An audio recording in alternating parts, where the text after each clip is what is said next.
Hi everyone, Alex here with Retaliations trading card game. So, as promised today, I'm gonna explain how to play the game and show you a few rules. So let's start. This will be the board. So we have the income. This is where you place the income cards to increase your maximum gold. Attacker zone, spell zone, and defender zone. Then you have your deck here. You have your fusion cards here, your cursed zone, crypt, and your field. Okay, so this is where you're gonna play. This will be the board. Simple, easy to learn. So, as you can see, the deck will be here, face down. All cards face down on the deck. Cards face down on the fusion side as well. Then let's imagine. Let's start. This will be the counting here. I'm just going to use these circles as the gold count. So we have 2, 4, 6, 8, 10 for the normal, and then extra 2 is income 12 as the maximum for the gold mine. So imagine we start, and attackers will be placed on the attacking zone. So Elf and Archer, you can use it as attacker. You can use any minion as attacker or defender. It's up to you. But if you want to place them as attacker, you place them right here on the attacker zone, and then you can place other creatures on a defender zone. So this is a defense zone, and as you can see, I use the 1/1 creature or minion. I use the 1/1 minion for the attacking zone, so I can deal damage, and I use the 0/2 minion for the defender zone, so I can defend. So what happens is, defenders will protect your HP, your main HP, or your hero HP. So as long as you have minions defending your field, your HP cannot be touched unless there's a specific ability that says that ignores any minion on defense zone and attacks your a hero directly. But as right now, like, as long as you have a defender on the field, your HP is safe. So we have one attacker, Elf Archer, and we have the defender, Well of Roots. Then I attack. Imagine I attack my enemy or my opponent. My card will be turned upside down, so I know and my opponent knows that it attacked. So it's upside down, can't attack again. Now, field spells or field cards. Field cards are cards that affect the entire field, yours and your opponent's. So this one will give me a bonus to my minions. There are others that will give bonus to your minions and give something to your opponent. Like imagine Swamp gives you more HP to your minions, but decreases HP to your opponent minions. You know, something like that. If your opponent plays another field card, yours is destroyed and goes to the crypt. So remember that. If you play another field card, you destroy his, and you control the terrain. So basically, whoever has a field on a field card on a field zone controls the terrain. So now we have the income cards as the gold mine. Gold mine increases your maximum gold by 2. So maximum gold as a standard is 10. So when you reach on turn 1 you get 1 gold, turn 2 2 gold, turn 3 3 gold, etc. So when you reach turn 10 you get 10 gold. If you don't have the gold mine on a field and you reach turn 11, you only get 10 gold. Turn 12, 10 gold. But if you have the gold mine on the field before that, even if you place gold mine before turn 10, when you get to turn 10 you still only get 10 gold. But when you get to turn 11, you will get 11 gold instead of 10, and then 12 gold, and the maximum becomes 12. At the moment, gold mine is the only income card. I might have a few ones, but it depends on the game. Like on alpha edition, when I release the alpha, we only have the gold mine, so we will only increase to 12. If I see that, yeah, I don't mind increasing a little bit more. Maybe speeds up the game a little bit, something like that, or slows down the game a little bit, you know, depending on the game speed. then I'll add a few cards. But at the moment we only have gold mine as the income card. Okay, so let's play the costs. So I'm gonna summon Elf Enforcer. So as you can see, I removed. Let's go back. I removed 2 gold right there, and I summoned my Elf Enforcer, which costs 2, and I summoned it to my attack zone because it has 2 attack and 1 HP. So no point in putting it in defense at the moment. Then I used another gold and summoned Entrutely. Since he has 0 attack, I know he won't deal any damage, and is good to defend. And his abilities, as long as he's on a field. Oh no, not this one. I apologize. It's the other one. But yeah, Rootling. I have 1 attacker, 1 defender. Good. My HP at the moment is safe. So I still have 6 gold left. What can I do with it? Well, I can equip a relic to my Elf Enforcer. So imagine I go Foliage Armor, which gives my elf plus 2 HP. So instead of being a 2-1, it will be a 2-3 now. You know, and that's how you equip relics. You put them right underneath it, and yeah, your minion equipped with it has the bonus. Now, if the minion is destroyed that is equipped with a relic or 2 relics, you can only equip a maximum of 2 relics per 2 or 3 relics. I'm going to specify that afterwards, but I'm going to try to be 2 relics maximum per minion.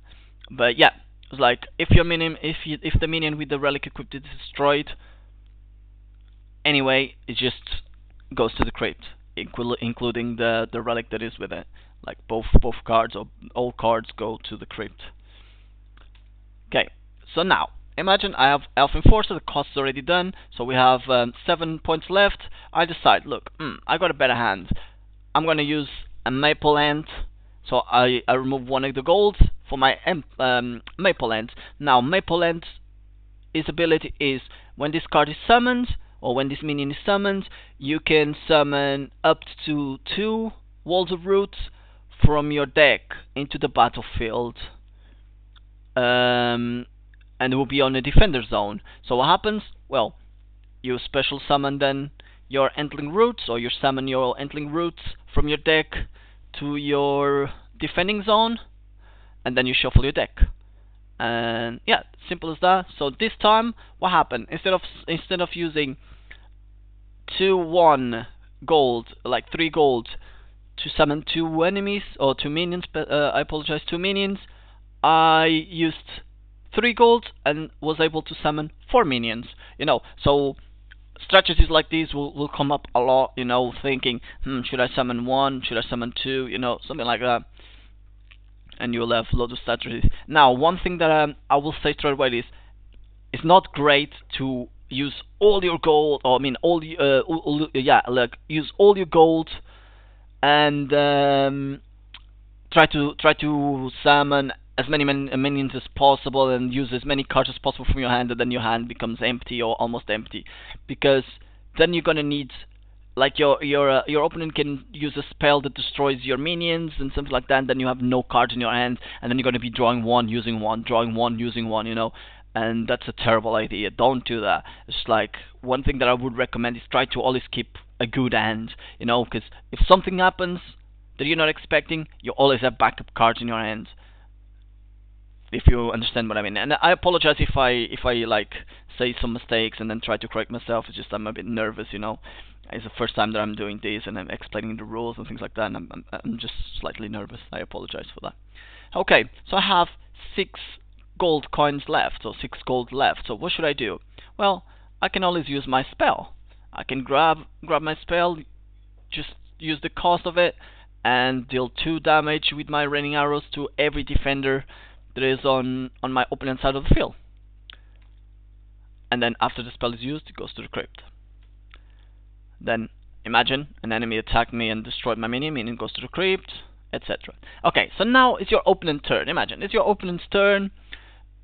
Every time it's your opponent's turn, you end your turn, you get backup gold. Backup gold is gold that allows you to use spells on your opponent's turn, and that's that's the backup gold.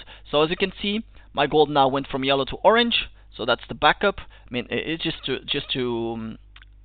differentiate, just to show you it's backup gold. So what happens? I have 4 gold as backup. So every time is your opponent's turn, the other player receives half of his normal income. So my normal income that turn was 9. Since half of 9 is 4.5,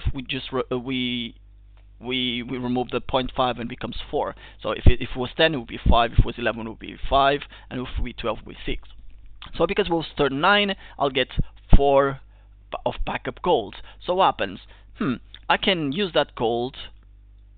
Imagine I had a spell. I remember, okay, I'm going to have 4 backup golds. I'm going to place this spell face down, and I'm going to wait for my opponent's turn and try to use it. So imagine your opponent plays, and he goes, okay, I'm going to use this spell to destroy all your minions on a battlefield. So you go like, no, wait a second. I'm going to use 3 of my golds and use my face down counter spell, and now that's how you counter your opponent's turn using the spells face down, is by using your backup gold. I hope it's easy to understand. The backup gold system is just you receive half of the normal income on your opponent's turn, and then you can use it on your face down spells. Now, when your turn comes up again, it just goes back to normal. You refill it again with now would be turn 10. Imagine my next turn would be turn 10. I'll refill it with 10 gold. It wouldn't be 11 gold like, oh, I still have 1 left, so it will be 11. No, the backup gold is cancelled and it just refreshes to 10. So it's always like that. It's like backup gold, and then if it goes to your opponent's turn again, you're not gonna have that backup gold again. Like, you're just gonna go and refresh the backup gold. So instead of going with 5 will be turn 10, but instead of being 5 plus this one 6, no, it just goes 5. Like, this one is cancelled, it's cleared, and becomes 5. So you always have the backup golds of that normal turn that you have. So if your turn was 10, your backup gold would be 5. Even if you leave like 3 backup gold left, it doesn't matter. It's going to clear out, it's going to cancel, and it's going to be the 5 or the 4 or the 3, depending on the turn you were. Okay, so now imagine turn 10, I got my 10 gold. I'm going to use 1 for my maple ant, and I'm going to use 1 for my willow ant. I know maple ant has the effects, but I'm not going to use the effect just now. This is just simply to explain fusions. So now I'm going to use 4 gold to use my vertical fusion. So my vertical fusion, what does it do? It will fuse the 2 monsters that are on a vertical side. So as you can see, the arrows are pointing.